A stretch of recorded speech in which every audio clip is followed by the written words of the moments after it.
నమస్తే, welcome to waste news TV.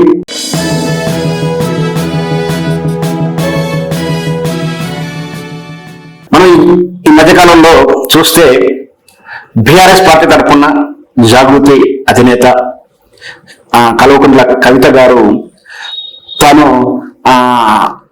విస్తృతంగా రాజకీయ మీటింగ్లు, రాజకీయ చర్చలు, రాజకీయ సభలు ఏర్పాటు చేయడం చూస్తా ఉన్నాం. అంటే ఇక్కడ కేటీఆర్, హరీష్ రావు వాళ్ళు చేసే విధానం ఒకటైతే, ఒక లక్ష్యంతో కవిత గారు రాజకీయం అమలు చేస్తుందని అనిపిస్తా ఉంది. ఎందుకంటే రాజకీయ పోరాటం చేస్తుందని అనిపిస్తా ఉంది. ఎందుకంటే తాను బహుశా నేను అనుకుంటున్నాను 3 నెలల క్రితం నుంచి ప్రారంభించినటువంటి ఈ రాజకీయ సభలు కానీ, మీటింగ్ కానీ, సమీక్షలు కానీ, పోరాటాలు కానీ ఇవన్నీ కూడా తన దానిలో తన పంతాలు తను వెళ్తా ఉంది. అందులో భాగంగానే కంటిన్యూగా పెడుతున్నటువంటి ఈ ప్రోగ్రాంలలో ఈరోజు తెలంగాణ భవన్లో ప్రెస్ మీట్ పెట్టింది కవిత.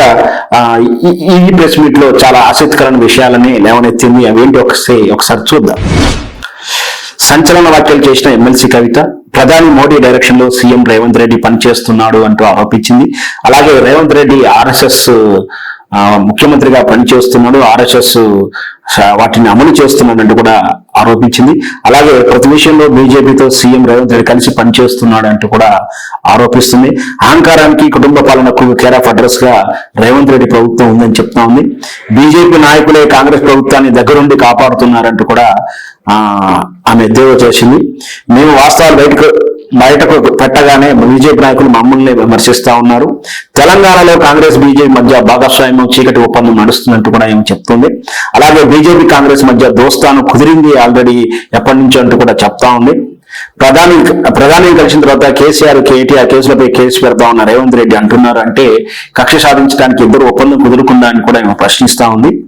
సరే చూద్దాం, చూద్దాం అసలు ఏం జరగబోతుంది. రేవంత్ రెడ్డి ఢిల్లీ పర్యటన ప్రధానంగా తమ అధిష్టానాన్ని కలవడంతో పాటు ఇక్కడ ప్రధానమంత్రిని అంటే కేంద్ర ప్రభుత్వ యంత్రాంగాన్ని కూడా కలిసి రాష్ట్రానికి కావాల్సినటువంటి పనులను చక్కబెట్టుకుంటున్నాడా, లేదా తన ప్రభుత్వం కూలిపోతుందా, ఏదైతే వార్తలు వస్తున్నాయో అధిష్టానం నుంచి వ్యతిరేక పవనాలు, తమ సొంత పార్టీలో ఉన్నటువంటి అసమ్మతి, నాయకులు నా కుర్చీ మీద కన్నేశారంటూ కూడా ఏడ్చిన విధానం చూస్తున్నాం మనం. సో మరి ఢిల్లీ పర్యటన తర్వాత రేవంత్ రెడ్డి ఏ విధంగా నిర్ణయాలు ఉండబోతాయి, ఎమ్మెల్సీ ఫలితాలు ఎలా ఉంటుంది.